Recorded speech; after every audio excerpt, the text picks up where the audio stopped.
'Tis the season, and of course I'm a deeply generous person, so I'm giving all of you my hottest takes on the Democratic primary. And I'm not just serving up takes, I'm serving up my hottest, most scalding takes. Last week there was a debate. I know it's what you really wanted. Let's get into it. What are we going to do tonight, Caitlin?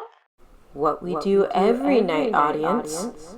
We're going to try to take over the...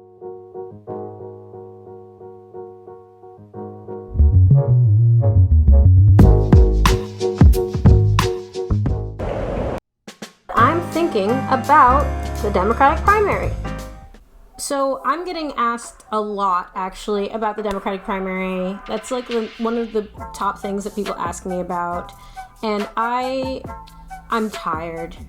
I'm tired, not of being asked the question, but of how frustrating this primary is. We've got like a bunch of white frontrunners not talking about meaningful policy because it's such a crowded field, and learning little to nothing about their leadership styles.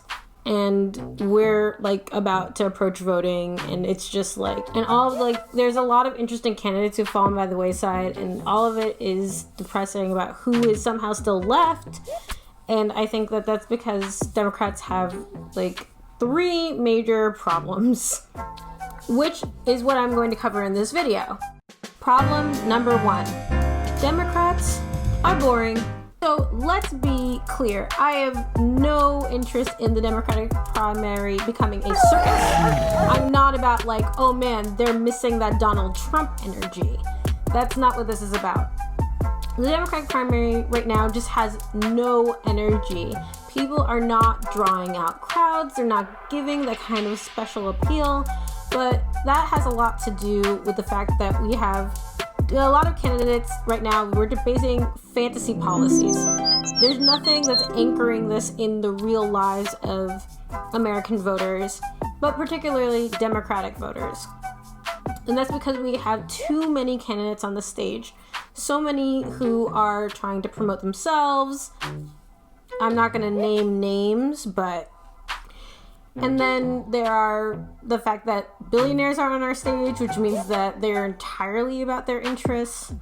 You've got just a bunch of random white guys standing outside the periphery.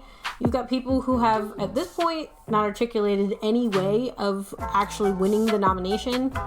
And that final part, winning the nomination, having energy and vision about where the country is going, about how you will achieve things. The first thing that is missing is anyone explaining how they're going to bring together a coalition that's going to get them a majority of votes. And that's because they're not talking to the base of the Democratic Party. There's no one who is actually connecting with the voters who are going to matter most, because no one's really listening to those voters or talking about what this election means to those voters after what happened in 2016. And no one even wants to acknowledge that 2016 happened, which is its own set of issues, right? So Democrats are just super disorganized, not focused, and not doing the kinds of work that they need to build the kind of energy around like where they're headed next. Like, does anyone know where Democrats are heading? Do any of us have an idea of where Democrats are heading? They don't seem to want to be there, which, interestingly enough, brings me to the next point. Number 2, Democrats are incompetent. So like right now in this Democratic primary, people are coming up with plans, right? They're coming up with plans, but those plans are not founded in reality, which I mentioned just like a moment ago. And basically what I'm saying is like no one's discussing what it's going to take to get these through a Republican-controlled, probably Senate. You know, like the chances that we knock off the Senate should be higher. They're defending a lot of seats this year. The fact that Democrats don't have a plan for that, like the presidential candidates have not outlined a plan for how they are going to take back the Senate, is in and of itself a problem. And the fact that they're talking about their policies like anyone's going to be able to pass any of this stuff. Like, first of all, they'll be able to pass it through a Democratic caucus. Loco. But then the idea that they'd be able to pass it through a Republican Senate. I don't know if they've decided, like, their secret plan is to, like, poison Mitch McConnell's Wheaties or whatever, but it's unlikely that Mitch McConnell is going to give up majority control over that chamber anytime soon, and none of the presidential candidates has even begun to grapple with that. And that really comes down to the fact that, you know, they're not really engaging with the problems of the country. And that comes from the fact that they're each right now focusing their campaigns on what is the best narrative for their campaign, and not focusing their campaigns on what is going to actually solve the problems of the country. And this has happened multiple times now across multiple Democratic campaigns. This is not to single anybody out. This is just reality, that they're not impressive at this point with how they're talking about their campaigns and what their campaigns are aiming for. And I think the closest anyone's gotten might be Elizabeth Warren, but even in that case, there's still a lack of confrontation of the reality that the Republican Party is not going to let a Democrat govern. So what does that mean? And federal judiciary is dominated by conservatives. Like, when are we going to have a discussion about what actually has happened to the branches of government that Republicans have had control over for the past 4 years? And what is that implication for us going forward? And, like, that's a big, ugly, gross problem that no one wants to confront, because to confront it would mean, we have to grapple with, like, real serious, terrifying problems that are not going to be solved easily, and that we're going to require real and meaningful leadership, which brings me to my third point. Problem number 3. Democrats are cowards. White supremacy is the problem. Hold up. Let me repeat myself so that way I can be perfectly clear. White supremacy is the problem. And none of the Democrats has come up with a good argument for how we are going to beat Donald Trump, because they are still desperate to get their share of those white voters that Donald Trump just has completely steamrolled through. They want to get back those voters. They think those voters are up for grabs, even though they continue arguing about multiracial democracy every time they're offered it. Every time white voters are offered representative democracy, they, like, start freaking the hell out. They don't know how to live with it. And because of that, we have ended up with a bunch of Democrats who are not really, first of all, representative of the Democratic Party.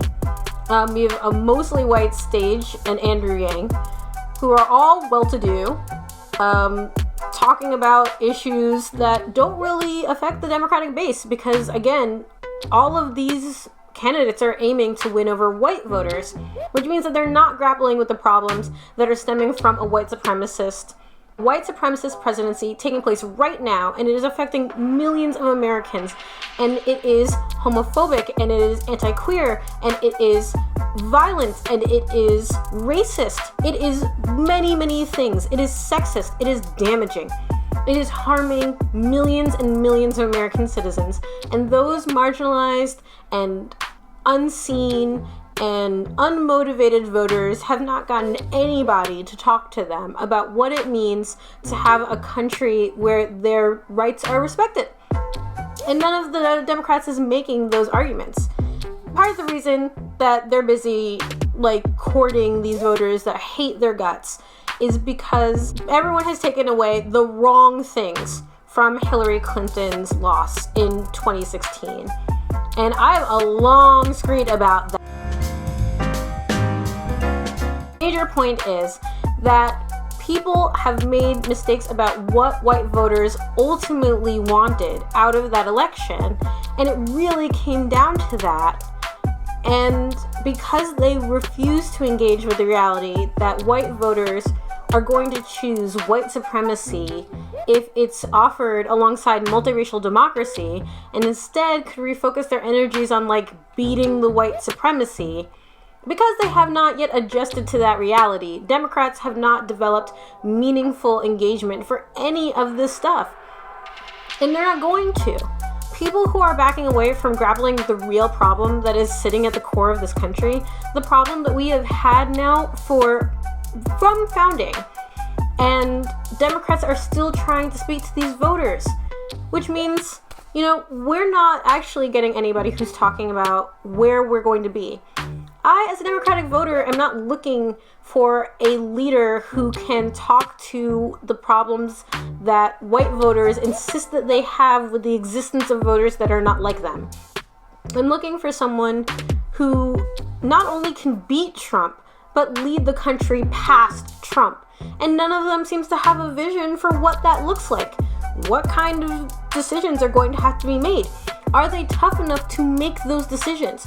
Are they ready for the backlash that is going to come from removing Donald Trump from this office? If Democrats are ready for that, I have not heard anybody in this field express that kind of sentiment. And as a Democratic voter, I think that the fact that they all have squishy poll numbers right now demonstrates that, a lot of voters are like me. Not thinking anybody right now is prepared for prime time, let alone a grudge match with a Russian propaganda machine assisted by a domestic political party. So that's where my thoughts are right now on the Democrats. Until next week, if you liked or loathed this video, please like, follow, and subscribe. Y'all know what's up. Thank you for watching.